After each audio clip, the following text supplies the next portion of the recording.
নমস্কার বন্ধুরা, Bengali recipe with প্রতিমা চ্যানেলে তোমাদের সবাইকে আবারও একবার আন্তরিকভাবে স্বাগত। আশা করি তোমরা সবাই ভালো আছো, সুস্থ আছো। আজকে আমি তোমাদের সাথে পাকা আম দিয়ে ভাপা পিঠা তৈরি করে দেখাবো যে এইভাবে পাকা আম দিয়ে ভাপা পিঠা তৈরি করে খেলে তবেই বিশ্বাস হবে যে কতটা স্বাদের হয়। আমি এখানে 4 পিস পাকা আম গোটা অবস্থায় ধুয়ে নিয়েছিলাম। এখন আমের খোসাটা ছাড়িয়ে নিচ্ছি। আমি এখানে 4 পিস আম দিয়ে তৈরি করব। তোমরা কিন্তু তোমাদের ফ্যামিলি মেম্বার অনুযায়ী আম বেশিও নিতে পারো, কমও নিতে পারো। আমি কিভাবে এই ভাপা পিঠেটা বানাবো সেটা কিন্তু তোমরা স্কিপ করে দেখো না, পুরো রেসিপিটা দেখো, তাহলে তোমরাও কিন্তু সহজেই বাড়িতে বানিয়ে নিতে পারবে। 4 পিস আমেরই খোসা ছাড়ানো হয়ে গেছে।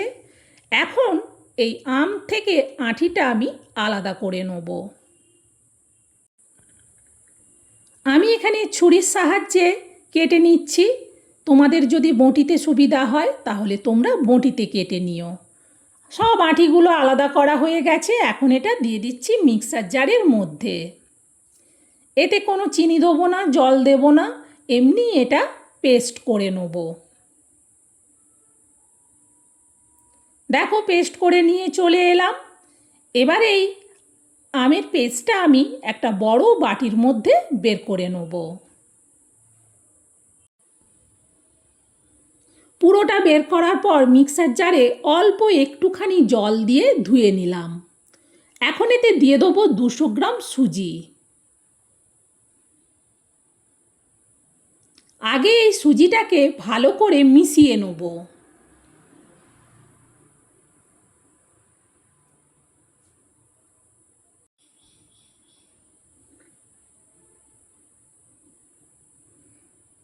এখনও অনেকটা কিন্তু গাঢ় মনে হচ্ছে।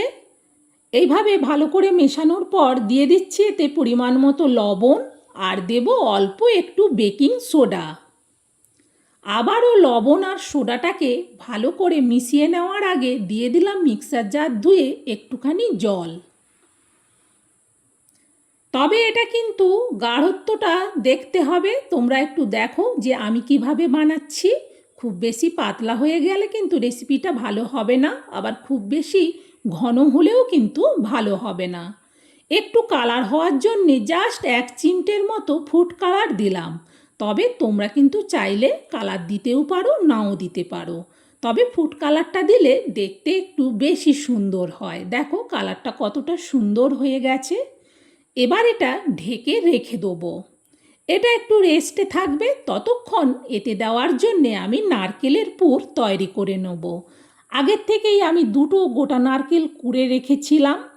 এখন গ্যাস জ্বেলে সবের প্রথমে কড়াইতে দিয়ে দিলাম নারকেল কোড়া, আর দিয়ে দিচ্ছি আমি আখের গুড়। এখানে 300 গ্রাম আখের গুড় আছে। পুরো আখের গুড়টা আমি দিয়ে দিচ্ছি।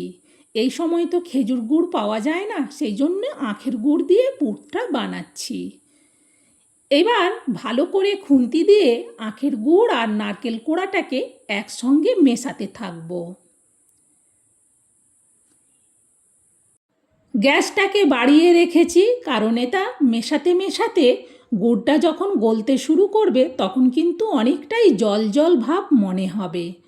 অনেকেই আখের গুড় দিয়ে পুর খেতে চায় না, কিন্তু আমি যেভাবে বানাচ্ছি এইভাবে বানিয়ে দেখো, যেমন সেন্ট হবে তেমনটি টেস্ট হবে। একবার শুধু আমার দেখানো পদ্ধতিতে তোমরা বানিয়ে দেখো। দেখো কতটাই জল জল ভাব হয়েছে। গ্যাসটা এবার কমিয়ে দিয়ে আমি এখানে নিয়ে নিচ্ছি 50 গ্রামের মতো চিনি। মিক্সার জারের মধ্যে নিয়ে নিলাম। আর দিচ্ছি 7-8 পিসের মতো ছোটো এলাচ, কয়েক টুকরো দারুচিনি। এবার এটা গুঁড়ো করে নেব। দেখো সুন্দরভাবে এলাচ আর দারুচিনি চিনির সাথে মিশে গুঁড়ো হয়ে গেছে। এই চিনিটা দিচ্ছি। আসলে এই ছোটো এলাচ আর দারুচিনিটা এমনি গুঁড়ো করলে ততটা ভালো গুঁড়ো হয় না, কিন্তু একটু চিনি দিয়ে গুঁড়ো করে নিলে সুন্দরভাবে গুঁড়ো হয়ে যায়। আগে একটু খুন্তি দিয়ে নারকেলের পুরটাকে নাড়িয়ে দিলাম। এবার এতে দিয়ে দেবো এলাচ দারুচিনি শুদ্ধ চিনির গুঁড়োটা। খুবই অল্প চিনি দিলাম, কারণ ছোটো এলাচ আর দারুচিনিটা তাহলে ভালোভাবে গুঁড়ো হবে, না হলে এটা শিলে গুঁড়ো করতে হতো, শিলে আর গুঁড়ো করলাম না। এখন এতে দিয়ে দিচ্ছি অল্প গ্রেট করা আদা। আদাটা দিয়ে ভালো করে এবার আদাটাকে খুন্তি দিয়ে পুরো নারকেল পুরের সাথে মিশিয়ে নেব। দেখো নারকেল পুরটা কিন্তু অনেকটাই ঝরঝরে হয়ে এসেছে। ঠিক এই রকম যখন হবে তখন গ্যাসটা অফ করে কিছুক্ষণের জন্য রেখে দেবো। প্রায় আমি মিনিট 6-7 বাদে ফিরে এসেছি। দেখো কতটা সুন্দরভাবে পুরটা রেডি হয়ে গেছে। এই পুরটা কিন্তু বাড়িতে অনেক দিন সংরক্ষণ করেও রাখা যায়।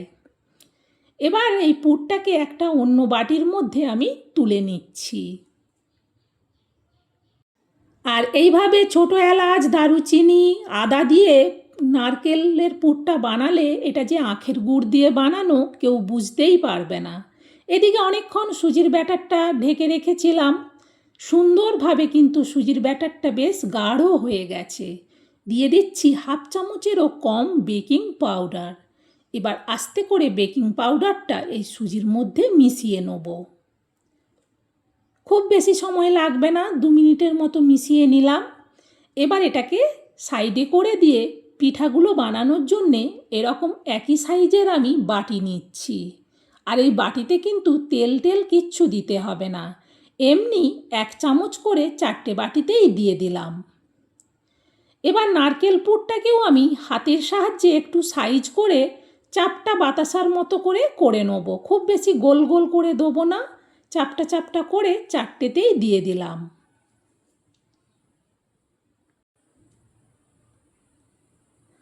এরপর উপর থেকে অল্প করে ব্যাটার দিয়ে এই নারকেলের পুরটাকে ঢেকে দেবো। এরপর বাটিটাকে একটু ঝাঁকিয়ে সাইজ করে নেব, যাতে উপরটা পুরো সমান হয়ে যায়। সুন্দরভাবে 4 পিস বাটি আমার রেডি। এখন আমি গ্যাস জ্বেলে দিয়ে আরেকটা কড়াই বসিয়ে দিয়ে দিলাম তাতে জল। তারপর দিয়ে দিচ্ছি এরকম স্টিলের একটা ঝাড়ি কাঁচি। এরপর একে একে 4টে বাটি বসিয়ে দিয়ে এটা ঢেকে দিয়ে গ্যাসটা বাড়িয়ে দিলাম। যখনই ফুটে উঠছে তখনই ঢাকনাটা খুলে একটু দেখে নিয়ে এটাকে আবারও ঢেকে দিলাম গ্যাসটা কমিয়ে।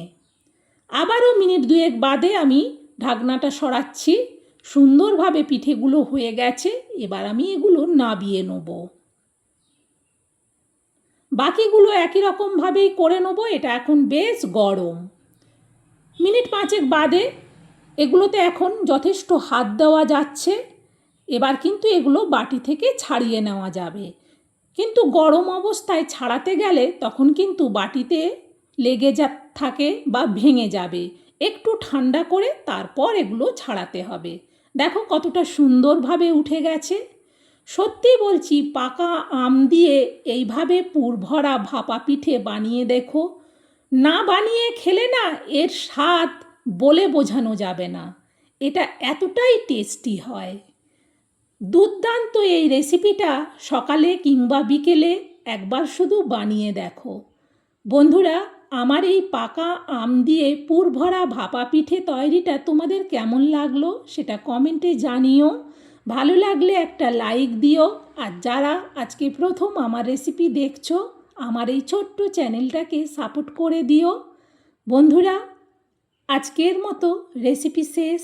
আবার অন্য দিন অন্য রেসিপি নিয়ে তোমাদের কাছে আসবো। আজকের মতো বিদায় নিচ্ছি তাহলে বন্ধুরা। সবাই ভালো থেকো, সুস্থ থেকো, টাটা।